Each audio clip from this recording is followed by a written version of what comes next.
When we left off, a teenage Beyoncé Knowles stood on the brink of destiny. After years of setbacks, sacrifices, and relentless training, Destiny's Child had finally secured a record deal with Columbia Records. The dream that began in Houston living rooms and church basements was now knocking on the world's door. But dreams have a funny way of testing you, especially when the spotlight gets brighter. It was 1997.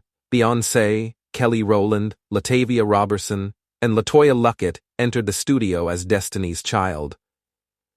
4 girls, barely out of high school, were tasked with delivering a debut album that could compete in a world of seasoned R&B stars. The pressure was intense, the expectations high. Their first single, No, No, No, was a sultry blend of R&B and hip-hop soul. It didn't just introduce them, it announced them. The song climbed the charts, peaking at number 3 on the Billboard Hot 100.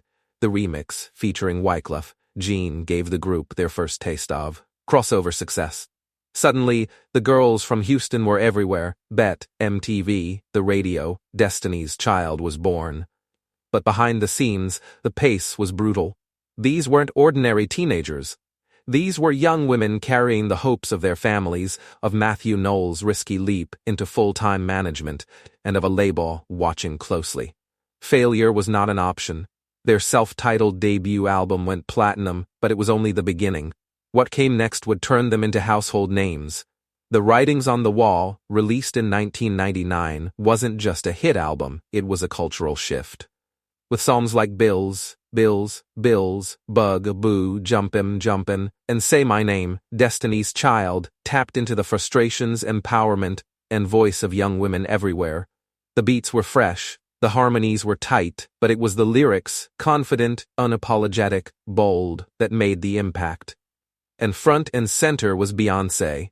She wasn't trying to stand out, but the world saw her. Her voice, her charisma, her ability to perform with a maturity far beyond her years, it was magnetic. She was emerging not just as a member of the group, but as its leader, a creative force, a perfectionist. But with success came conflict. In the middle of a worldwide breakout, internal tension boiled over. Latavia and LaToya had growing concerns about Matthew Knowles' management, about favoritism, control, finances. They voiced their frustration, asked for change. What happened next rocked the fanbase. During the Say My Name video release, fans noticed something strange. 2 new faces, Michelle Williams and Farrah Franklin, Latavia and LaToya were gone. No official announcement, just replaced. It was a brutal move, and the backlash was immediate. The drama became public. Lawsuits followed. Headlines exploded. Destiny's Child was suddenly as famous for its music as it was for its controversy. But even through the storm, the group soared. Say My Name became a cultural anthem. It won 2 Grammy Awards. Beyoncé's writing, with Rodney Jerkins and others, proved she was not just a singer. She was an architect of sound and emotion. Her voice conveyed pain, anger, love, and strength, all in one breath. Michelle, the gospel-trained powerhouse, fit right in. Farrah, overwhelmed by the group's intensity, departed within months. And so the trio we now know as Destiny's Child, Beyoncé, Kelly, and Michelle, was solidified. In 2001, they released Survivor. It was more than an album, it was a declaration. The title track wasn't just a hit, it was a message to everyone who doubted them, to everyone who tried to bring them down. I'm a survivor, I'm not gone, give up. That wasn't just a chorus, it was a prophecy. The Survivor era brought global tours, magazine covers, and commercial endorsements. Destiny's Child had transcended R&B. They were pop icons, fashion influencers, cultural leaders. Young girls all over the world saw themselves in them. They were strong, beautiful, untouchable. But behind Beyoncé's rising confidence was a young woman, still figuring out who she was. The pressure was relentless. Every interview, every performance, every appearance, she had to be flawless. And it wasn't just about fame. It was about proving something, that the sacrifices were worth it, that she deserved this. Her perfectionism grew. She rehearsed obsessively. She wrote constantly. She studied the greats, Michael Jackson, Tina Turner, Prince. She wasn't trying to be them.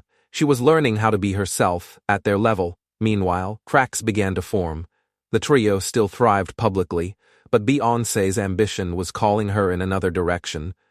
She wanted to create something personal, something she could own, something where she didn't have to share the spotlight. But leaving Destiny's Child wasn't a simple choice. This group wasn't just a career, it was family, it was history, it was her origin. So instead, they made a plan. The group would take a hiatus, allowing each member to pursue solo projects. It was bold, risky. No one knew if it would work. Beyoncé had everything to lose, and yet she couldn't ignore the voice inside her. The one that whispered about songs not yet written, stages not yet claimed, a woman not yet fully unleashed. As Destiny's Child paused, Beyoncé stepped forward, and in that pause, a new era would be born, dangerously in love, crazy in love. Sasha Fierce, but all of that was still ahead. What Destiny's Child gave Beyoncé was more than fame. It gave her armor. It gave her armor. It taught her to fight, to lead, to fall, and rise again.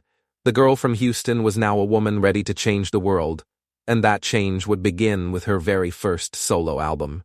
Coming up in Part 3, Going Solo Dangerously in Love Era. From her breakthrough solo debut to creating one of the most iconic love songs in pop history, Beyoncé steps into her own light and never looks back. Stay with us as we enter the next phase of her transformation.